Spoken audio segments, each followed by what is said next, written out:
Saudações alvinegras, meu nome é Guilherme e esse é o 7º episódio do podcast Irmandade Corintiana. Aqui ao meu lado está o meu irmão Fábio. Pode ganhar, pode perder, corintiano até morrer. Essa é a filosofia, mas sinceramente preferia que tivesse ganho. Enfim, né? Dor de cabeça hoje. Mas, de certa forma, eu tô feliz que o Corinthians voltou a jogar. Copa América, Eurocopa, esquece tudo isso. Eu quero ver o Corinthians em campo mesmo. Mas ficou devendo hoje. E aqui do meu outro lado está uma participação muito especial para nós. Muito especial. Muito especial mesmo. Pela primeira vez aqui no nosso podcast, o meu sobrinho Kaleo. E aí, corintianos e corintianas, tudo bem? Quer dizer, bem não tá, né? Mas tudo bem. Bem não está. Falou muito bem, Kaleo. Bom, vamos falar dessa partida de hoje.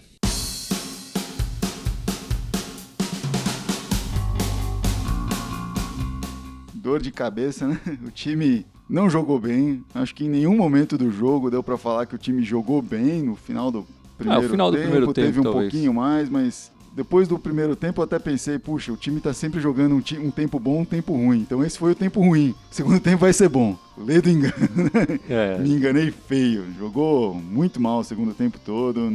Não deu gosto de ver o time jogar hoje. Não deu. Eu acho que o que fica claro pra mim é que essa é uma equipe em formação, né? Muitos altos e muitos baixos. Alguns jogadores se esconderam, o Guilherme apareceu pouco. Eu acho que do ataque quem se destacou mais foi o Giovanni Augusto. E mesmo assim, nem tanto, né? Mostrou raça, mas também não conseguiu criar muita coisa.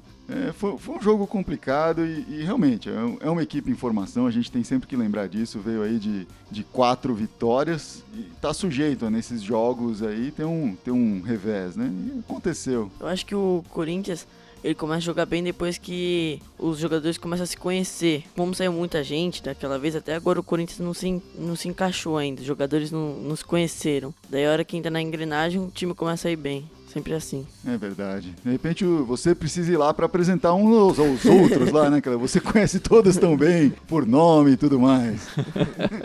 Bom, mas o jogo começou, o Palmeiras foi pra cima, né? É um time que é conhecido por marcar gols logo no início dos jogos. Não marcou contra o Corinthians no início do primeiro tempo. O Corinthians resistiu bem. No final do primeiro tempo tivemos um maior domínio do jogo, o que nos deu uma certa esperança de um segundo tempo melhor, né? Mas ficou na esperança, porque não jogou bem. O Palmeiras começou o segundo tempo já fazendo gol e dominou o segundo tempo inteiro. Não teve nenhum momento no segundo tempo que a gente teve um lance ou outro de perigo, mas não teve nenhum momento que a gente falou, nossa, o Corinthians agora está pressionando, está colocando pressão no time do Palmeiras. Não teve. Logo após o gol, o Corinthians teve 2 chances boas de marcar, né? Uma bola na trave do Guilherme e um chute para fora do Christian, mas foi muito pouco. E depois disso o Tite fez as substituições que acabaram piorando o time, né? A impressão que ficou foi essa. O Christian teve a chance de fazer aquele gol para restabelecer o time depois de tomar um gol, né? Foi logo em seguida do gol do Palmeiras, a bola sobrou lá para ele chutar livre e chutou para cima do gol, enfim, não aconteceu. Depois ainda teve essa bola do Guilherme que você falou. Mas todo mundo parou achando que ele estava impedido, não estava. Não estava. E colocou a bola na trave. A trave fez a marcação ali e tirou dele. E depois realmente os jogadores que entraram ou jogaram igual que saiu ou pior, então não afetou muito.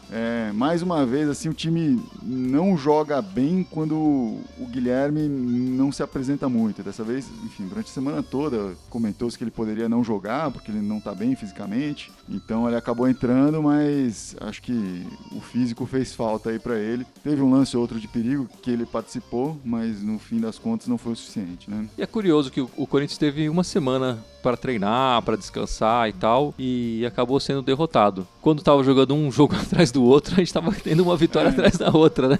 Parou para treinar, estragou tudo. Parece que estragou. Né? Parece que muito treino não adianta não. Foi uma semana com aniversários também, acho que a turma tava celebrando, esqueceu, não sei. É verdade, o time ficou 8 dias sem jogar, eu tava sentindo falta do Corinthians aqui.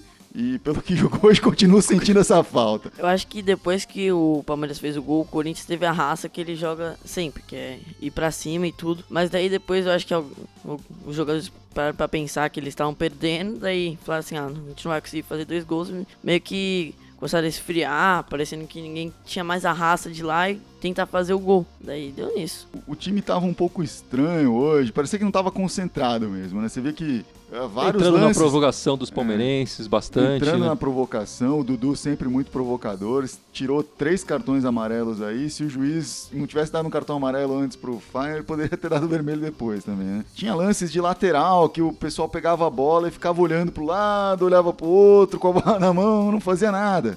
Demorava muito pra cobrar um simples lateral.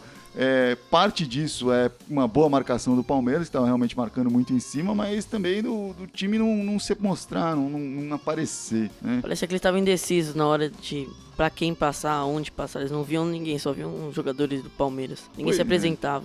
E muitas vezes acabavam passando pra eles, né? Eu acho que o lado positivo, se é que a gente pode tirar algum lado positivo de uma derrota dessas, é que o Corinthians começa a ter um sistema, começa a repetir a escalação, começa a mostrar um caminho, né? O caminho não deu certo hoje, foi uma derrota. O Palmeiras teve mais posse de bola, chegou mais perto do gol, mas também não foi uma goleada, também não foi um vexame. Apesar dessa falta de vontade e tudo mais, o sistema parece que funciona. O Palmeiras, ele... não foi avassalador, não foi. A gente falou aqui, o Corinthians jogou pior que o Palmeiras, mas assim, não foi que o Palmeiras jogou super bem, jogou o fino do futebol e o Corinthians ficou batendo cabeça. Os dois times meio que ficaram batendo cabeça, só que o Palmeiras teve mais chance, criou mais, foi mais agudo, parecia um pouco mais concentrado, focado no jogo. Talvez o fato de ter sido torcida única na arena deles colaborou para isso. Não sei, eu acho que o time hoje só ficou meio desconcentrado mesmo. Período longo inativo esfriou o time. Eu acho que nenhum dos times jogou bem, assim, dá pra falar, jogou bem.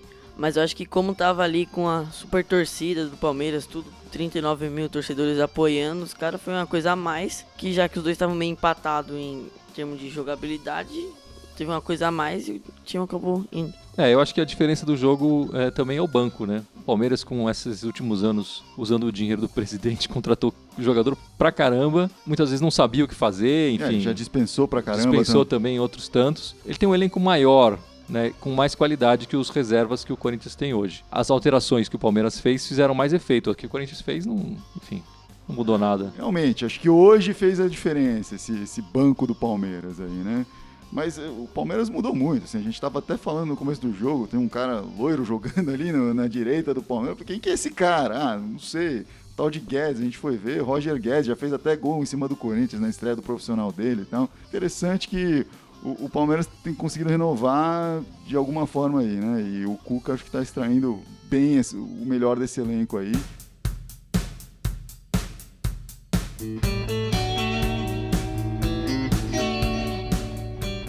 E o que vocês acharam da iniciativa do Corinthians jogar com a palavra fiel escrita hoje? Aquela história já que a torcida não está presente, nós colocamos pequenas fotinhos de torcedores nas nossas costas com a palavra fiel. Eu acho que ajuda, tenta ajudar, né? Pelo menos dá uma lembrança, assim.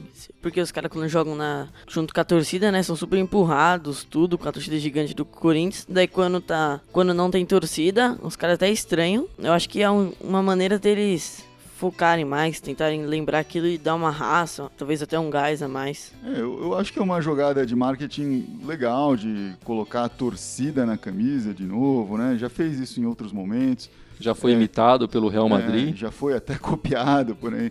Mas é uma jogada bacana. A desculpa dessa vez foi, é torcida única, dia dos namorados, então vamos fazer fotos de namorados, colocar fiel. Espero que todos esses namorados sejam fiéis também. E achei bacana, mas parece que o time não estava seguindo o que o Kalel pediu, e lendo ali em cima dos números a parte fiel, estava seguindo mais a parte de baixo, estava escrito teste do pezinho, e estavam metendo o pezinho nos jogadores do Palmeiras, principalmente no primeiro tempo, né? É esse o teste do pezinho, Kalel? Me diz. É um dos testes, né? É um dos testes. Da maneira. O Gabriel Jesus sofreu bem com esse pezinho aí. Enfim, era um hashtag teste do pezinho, procurando incentivar aí a prática de fazer o teste do pezinho nas crianças recém-nascidas, né? Enfim. Mas acho que não foi isso que o Christian entendeu, pelo menos. Bom, o Christian levou o terceiro amarelo, tá fora, né, da próxima partida. Tá fora, levou amarelo, outros levaram amarelo. Não só ele tá fora, como quem também estará fora da próxima partida já é o Felipe, né? Pela entrevista que ele deu, já é a despedida dele mesmo. Ele já falou, uma pena sair do time com uma derrota e tal. Muitas mudanças na zaga, né, no todo aí. Ele saindo, o Iago voltou hoje da suspensão dele, o Balbuena já retorna essa semana porque o Paraguai já foi eliminado da Copa América, e tá lá o Wilson, que sempre que joga a gente ganha. Então, é algo para se pensar aí, Tite, como definir essa zaga aí, muitas peças se movendo nesse momento, né? Muitas peças se movendo, mas muitas peças que não têm a confiança total da torcida, né? E imagino que nem do treinador. Precisa se firmar, né? A zaga firmada saiu. Gil, Felipe saíram, agora acabou, não tem mais. Então, temos aí várias peças pra gente brincar, espero construir outra zaga de confiança antes, sei lá, do primeiro turno, para no segundo conseguir ter essa zaga bem. Eu acho que hoje a zaga já foi bem mal. Agora, quando sair o Felipe, vai ter que fazer uma coisa bem rápido pra melhorar a zaga. Porque com o Felipe já tava ruim, sem o Felipe agora, então... O que eu sinto é que se a dupla de zaga perde essa confiança da torcida, do técnico, também perde dos laterais. Você vê que eles ficam mais inseguros ali, tanto o Wendel quanto o Fagner não jogaram muito bem hoje e acho que teve a ver com essa cobertura atrás. Assim, em alguns momentos, no primeiro tempo, eu via o Palmeiras atacar pelo lado do Wendel e o Iago chegava atrasado nessa cobertura, não estava tão bem ali. E depois o Fagner no outro lado com o Felipe também sentiu um pouquinho isso. O Fagner hoje muito estabanado também, bem aquém daquele que... o Fagner jogou muito mal hoje. Já não foi votado uma bola, por nós, né? O melhor jogador em campo no começo do campeonato, né? Isso tem a ver com o posicionamento que o Tite fez dos jogadores, né? Ele não foi tão ousado quanto nos outros jogos, não colocou o Corinthians pra cima. Mesmo nas alterações, ele trocou basicamente 6 por meia dúzia, né? Ele não fez nenhuma alteração mais arriscada, não. A única coisa que ele fez durante o jogo que abriu mais o time foi pedir pro Felipe ficar no ataque, já no final, nos minutinhos finais da partida. Ele não fez as mudanças que a gente tanto elogiou depois na mudança do jogo contra o Curitiba, né? Que ele jogou realmente o time pra frente, as alterações demonstraram isso. Eu acho que no time do Corinthians tá faltando alguém tipo o Renato Augusto era, que pegava a bola e chutava. Abriu e ele chutava. Por exemplo, como era o Jadson, o Renato Augusto. O Fagner era assim, mas nesse jogo ele não jogou tão bem assim. Pois é, o Corinthians contratou um cara recentemente que era justamente para fazer um pouco dessa função, né? O Camacho, que tava no banco ali, podia ter entrado hoje, de repente, no lugar do Christian, podia ajudar. Ele é um cara que sempre que tem uma pequena abertura, vai lá e chuta bem. Então, poderia ter ajudado a definir. O Corinthians tá faltando, de repente, valorizar um pouco mais os caras que chegam. Não sei, tem algumas coisas que, longe de mim criticar o Tite, mas algumas coisas me incomodam às vezes no Tite. Um pouco essa resistência que ele tem para colocar garotos em campo, e às vezes também acho isso com esses reforços medianos que não são tão certeiros assim. Esse vai entrar com certeza, esse vai ser jogador. Ele também acaba segurando um pouco mais do que devia, eu acho. Tem que dar mais chance. Tá faltando a ousadia, né? Que daí se botasse um menino novo, talvez se ele quisesse, fora o nervosismo, né? Claro. Se ele quisesse mostrar trabalho, ele ia lá e ia pegar a bola, ia fazer as coisas rápido, ia tentar chutar. Daí eu acho que isso também jogaria o time pra frente, né? Ele tem que fazer que nem a gente, né? Colocar um menino novo aqui pra comentar, não ter medo de colocar o garoto numa estreia, logo num clássico. Já põe o garoto numa situação difícil pra já criar essa casca e jogar bem pra frente, né?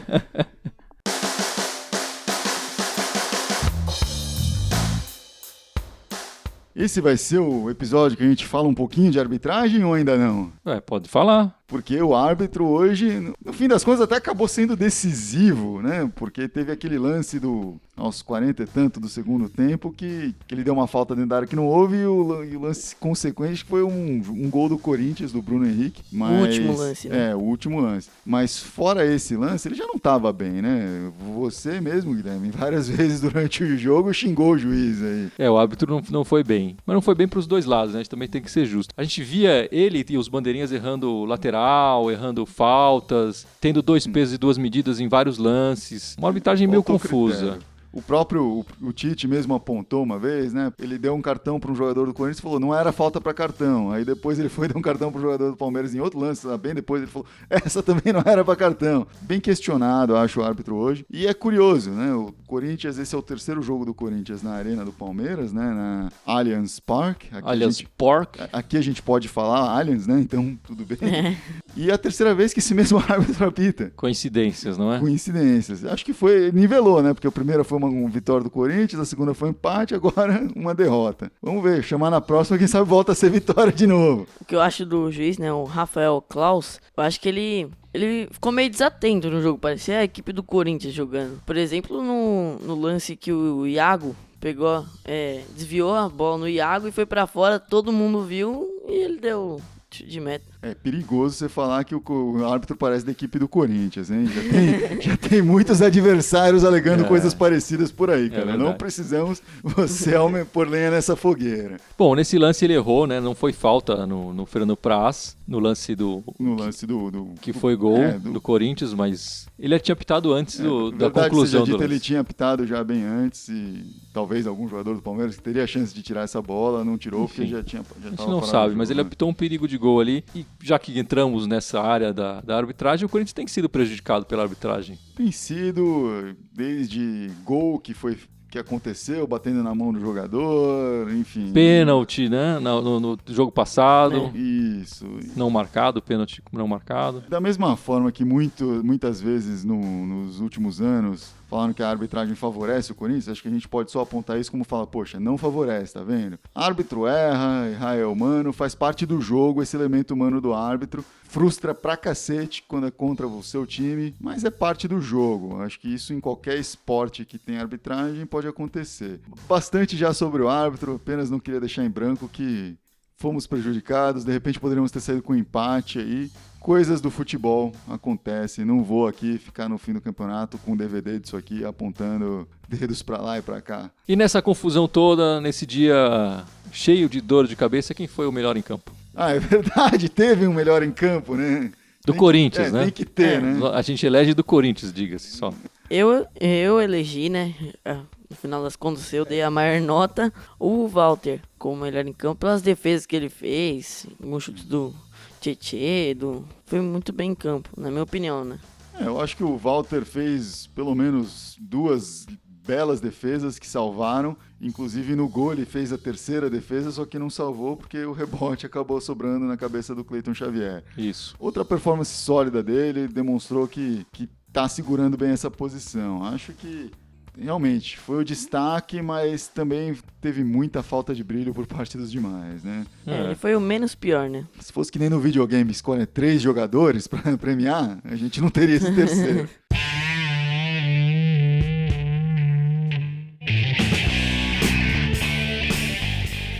Então vamos agora falar um pouco dos próximos jogos do Corinthians, né? Agora pega aí uma dupla carioca nessa próxima semana, dessa vez sem pausa para treinar, nada que atrapalhe o time assim. Isso. Vamos já para cima, né? Piscou, já jogou de novo. Tem jogo toda hora, por favor. Na quinta-feira pega o Fluminense. Às 8 horas, né? Às 8 horas. Esse jogo é lá ou é aqui? Esse jogo não é lá nem aqui. É em Brasília. É em Brasília, né? Fluminense de Brasília. No estádio interditado, não é? Pois é, isso que é estranho. É estranho, o Fluminense tem um certo poder, né? Sobre a federação e tal. Isso é fato. É fato. E se comprova a cada rodada, a cada momento, porque o estádio interditado depois da confusão que teve no jogo Palmeiras e Flamengo lá uma semana atrás. Um pouco tempo. O estádio interditado. Bom, mas o Fluminense pode jogar. Claro, por que não? Claro. Tá interditado pros outros. Daqui a pouco eles conseguem torcida única pra isso também, né? Estranho, né? Os times do Rio sofrem com essa falta de estádio na cidade maravilhosa, o que é um absurdo, né? Tem 3 times grandes lá, 4 times grandes lá. E 3 times grandes lá na Série A, acho que é isso que você quis dizer. Exatamente. Obrigado, meu irmão, por corrigir. E por incrível que pareça, o único estádio é o do time da Série B. O único que consegue jogar no Rio de Janeiro mesmo Pois é, né? Isso porque tem estádio reformado, estádio Não. Pan-Americano, Copa do Mundo, e não tem estádio na Pra dar uma cidade. forcinha, né, pro time da Série B subir, quem sabe, pra não ter mais essa confusão, né? E como é que está o Fluminense no campeonato, Calil? Ele tá em 10º, com 10 pontos, não tá lá essas coisas, né, mas o Corinthians também agora deu uma descidinha, mas ainda tá no G4. Eu acho que dá pra ganhar, não vai ser tão difícil quanto esse jogo assim, mas se o time jogar que nem jogou hoje, também não vai conseguir. O Fluminense já sem o Fred, né? O Fluminense já sem o Fred, que estreou hoje já pelo Atlético Mineiro, já fazendo gol. Inclusive, me chamou a atenção isso porque hoje foi a 7ª rodada, né? Então, muitos jogadores já jogaram lá 6 partidas que o tornam inelegíveis, né? A partir dessa rodada para serem contratados por outros clubes. Então, enfim, acho que o Corinthians nem estava olhando muito para os jogadores da Série A, mas pode ter perdido aí uma chance. O Grafite já caiu de produção, já não queremos mais ele no time. Não queremos mais o Grafite. Também não é porque o Fred fez gol hoje que eu quero ele no time também. O Negueba já saiu do Curitiba. O Negueba, que a gente elogiou, aliás, mais uma vez, estão ouvindo a gente, né? Impressionante, o Tite, impressionante. Os adversários, todo mundo fala, quem que é esse Negueba que a Irmandade Corintiana tá falando? Vamos contratar. Os gremistas aí de ouvido na gente, né? Pra variar um pouco. Enfim, depois do Fluminense a gente tem o Botafogo na Arena. O jogo no domingo às 4 horas. O jogo estava marcado primeiramente para as 11 da manhã e foi remarcado para as 16 horas. Isso tem sido muito comum nos jogos do Corinthians, essa remarcação de horários e tal. Confunde a torcida, a gente que já comprou ingresso é prejudicada. E esse é outro jogo que... Poxa, o Botafogo, se não tá na lanterna, tá na vice-lanterna do campeonato. Tá na lanterna. A gente jogando em casa tem que realmente ir pra cima, né? Esses 2 jogos, na verdade. Acho que são ali nas continhas do Tite, ele tem que olhar esses 2 jogos como 6 pontos e o time tem que corresponder à altura se quiser continuar brigando ali pela liderança do campeonato. Tem que continuar ganhando. Vamos lá, o Corinthians pode estar irregular em campo, mas os resultados têm que vir. Esse jogo contra o Botafogo é perigoso, né? Esses times da lanterna costumam dar muito trabalho pro Corinthians. Muito mais do que deveriam.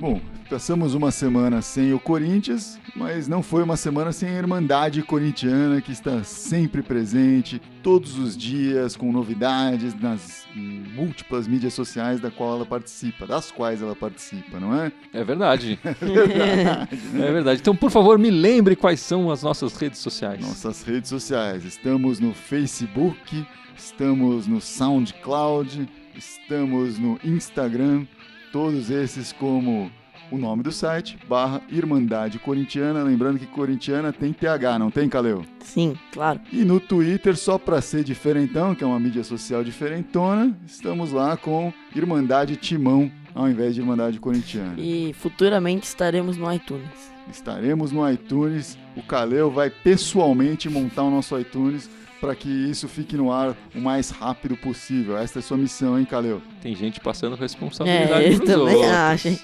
E no iTunes você encontra, além da Irmandade Corintiana que você vai encontrar, será que você encontra o Manuel Ferreira? Quem é Manuel Ferreira? Pergunto eu, levantando a bola para você chutar.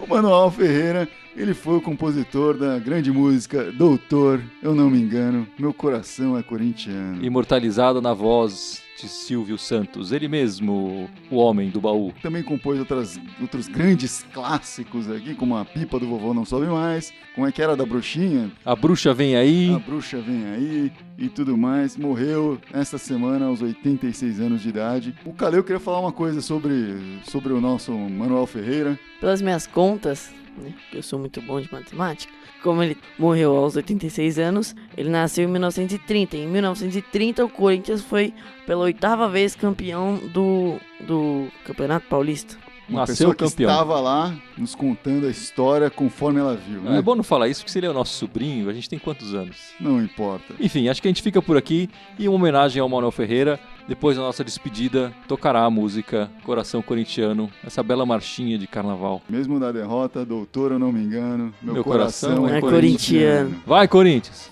Vai, Corinthians! Vai, Corinthians! Doutor, eu não me engano, o coração é corintiano.